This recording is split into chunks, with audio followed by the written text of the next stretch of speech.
Hey guys, I'm Jason Inman and I like to read comic books, and with Jaime Reyes returning in Blue Beetle Rebirth, I thought I would tell you the 4 Blue Beetle stories that you need to check out. Number 4, Booster Gold, Blue and Gold.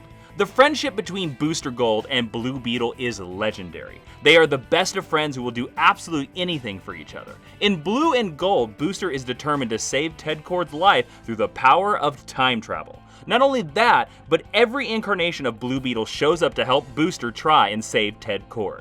This story celebrates what makes each individual Blue Beetle special and worthy to bear the mantle, all wrapped up in the iconic relationship of the Blue and Gold. It also has the dual credit of being one of the best Blue Beetle stories of all time and one of the best Booster Gold stories of all time.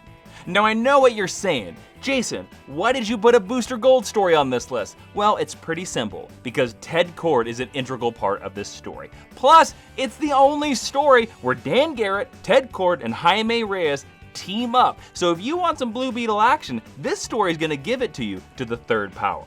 Number 3, Justice League International.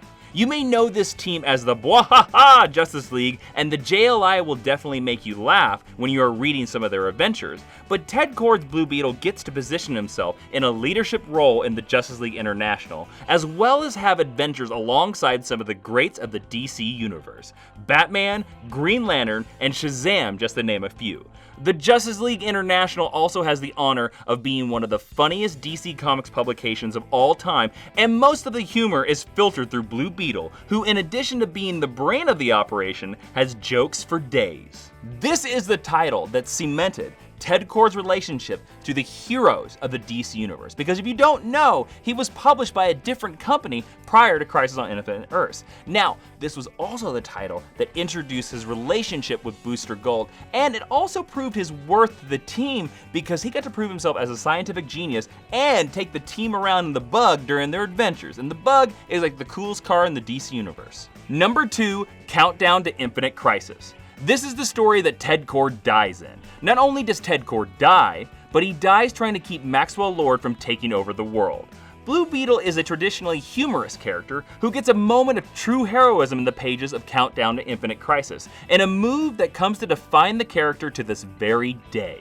It takes a lot of courage to tell a big bad comic book villain, "Rotten hell, Max," and that is what Ted Kord exactly says. Not only is this story arc significant for Ted Kord, it heralds the necessity for the introduction of Jaime Reyes, the third and youngest Blue Beetle.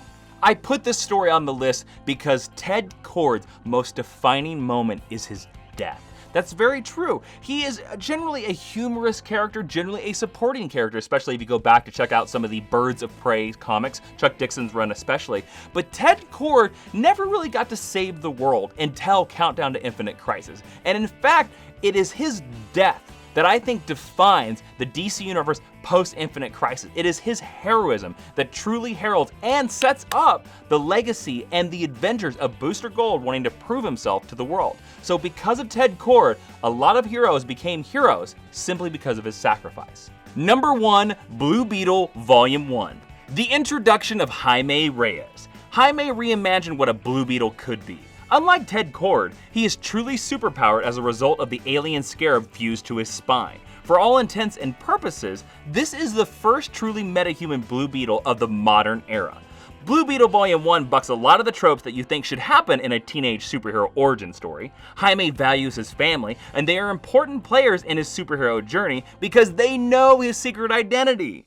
He is forced into a symbiotic relationship with his powers, and rather than struggle against his power set, he is forced to develop a symbiotic relationship with them and act as a cipher for the contemporary teenage experience. Without being a reboot, Blue Beetle Volume 1 completely reinvents what type of hero Blue Beetle is and has secured a place for Jaime Reyes in the hearts and minds of comic book readers everywhere. This is literally one of my favorite DC comic books of all time. Jaime Reyes' origin and his build up to the fight with the Reach really has a lot of emotional depth and a lot of fun moments, and shows us that you can completely reinvent a character that was thought lame and make them cool. It is because of Jaime's relationships with his family and his friends and how that corresponds to his giant superhero battles that gives this book a heart that a lot of superhero tales at the time really didn't have. If you have never read this origin, not the New 52 origin, this pre-New 52 origin, you are really missing out on what I think is some of the best storytelling that DC Comics has ever done. So those are the 4 Blue Beetle stories that I think you should check out. And if you want to read any of them, I have links in the description below. And guys, if you want to support this channel and get all kinds of exclusive content, including an exclusive podcast, just go over to patreon.com/Jawiin, where you're going to get all kinds of stuff and you're going to support the very videos, all the list videos exactly like this. Don't forget to click subscribe and then let me know down in the comments, what is your favorite Blue Beetle story? Guys, I'll be seeing you next week with some more suggestions. I'm Jason Inman. Be seeing you.